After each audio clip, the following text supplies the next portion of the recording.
Assalamualaikum warahmatullahi wabarakatuh. Shalom. Halo Bumil, perkenalkan nama saya Mary Christine Pabesak, akrab disapa Bidan Mary. Saya merupakan seorang bidan yang bertugas di UPTD Puskesmas Banabungi, Kabupaten Buton, dengan wilayah penempatan Desa Laburunci. Di video kali ini kita akan belajar dengan menggunakan metode AVA atau Audiovisual Antenatal Care. Untuk mempersingkat waktu, mari kita lihat videonya. Kenapa keselamatan ibu dan bayi itu sangat penting? Karena kematian ibu hamil saat persalinan dan masa nifas masih banyak terjadi. Sepanjang tahun 2020, kira-kira ada 4.400.000 kehamilan di Indonesia dengan 13.200 kasus kematian ibu dan 44.000 kasus kematian bayi.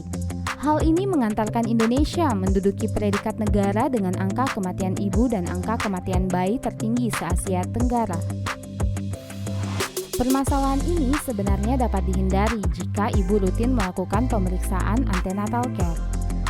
Antenatal care adalah layanan yang diberikan oleh petugas kesehatan kepada ibu hamil berupa serangkaian pemeriksaan secara berkala dari awal kehamilan hingga proses persalinan untuk mewujudkan kehamilan yang optimal. Setidaknya selama masa kehamilan, Momi wajib melakukan 6 kunjungan atau kita singkat dengan 6K, yaitu 2 kunjungan trimester pertama, 1 kunjungan trimester kedua, dan 3 kunjungan trimester ketiga. Ketika melakukan 6K, maka ibu akan memperoleh 10 standar pemeriksaan kehamilan, yaitu pengukuran tinggi dan berat badan untuk monitoring pertumbuhan dan perkembangan janin, pemeriksaan tekanan darah untuk mencegah eklamsi dan preeklamsi atau yang biasa kita kenal dengan keracunan dalam kehamilan, penilaian status gizi melalui pengukuran lingkar lengan atas untuk mengetahui kekurangan energi kronis agar tidak terjadi bayi berat lahir rendah, pemeriksaan tinggi fundus uteri guna mengetahui usia kehamilan, pemeriksaan presentase dan denyut jantung janin untuk mengetahui status kehidupan dan letak posisi janin, screening imunisasi tetanus toksoid untuk mencegah tetanus neonatorum, pemberian tablet tambah darah. Jadi minimal selama masa kehamilan ibu wajib mengkonsumsi 90 tablet tambah darah. Pemeriksaan laboratorium meliputi tes hemoglobin, golongan darah, HbSAg, HIV, sifilis, dan pemeriksaan urin. Temui cara sebagai konseling hasil pemeriksaan dan persiapan persalinan, dan tata laksana kasus bagi ibu dengan komplikasi kehamilan.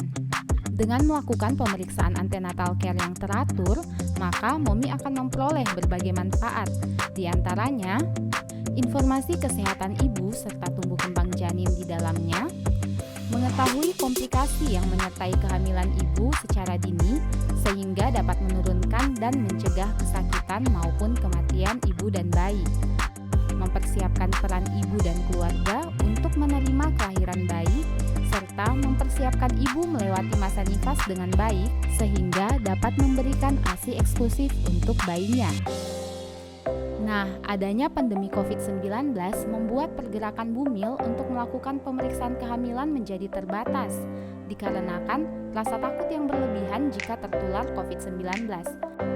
Lantas, amankah melakukan pemeriksaan kehamilan selama masa pandemi COVID-19? Tentu saja aman Bumil jika dilaksanakan dengan menerapkan prinsip 5M, yaitu membuat janji konsultasi, memakai masker, mencuci tangan, menjaga jarak, dan melakukan konsultasi via online. Nah, sekarang Bumil sudah tahu kan protokol pemeriksaan kehamilan yang aman selama masa pandemi COVID-19. Pemeriksaan antenatal care ini memang sangat penting karena hanya dengan pemeriksaan ini kita dapat meminimalisir terjadinya 7 tanda bahaya kehamilan, yaitu mual muntah berlebihan serta penurunan nafsu makan, pergerakan janin berkurang, bengkak kaki, tangan, dan wajah, disertai kejang dan sakit kepala, perdarahan, air ketuban keluar sebelum waktunya, berat badan tidak kunjung naik, serta demam tinggi. Nah, itulah 7 tanda bahaya selama masa kehamilan. Jangan pernah anggap sepele ke-7 tanda tersebut, agar keselamatan ibu hamil dan bayi dapat terjaga dengan baik. tekan risiko kematian ibu dan bayi dengan melakukan pemeriksaan antenatal care secara teratur.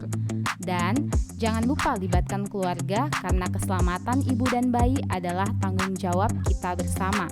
Karena keselamatan ibu dan bayi adalah tanggung jawab kita bersama.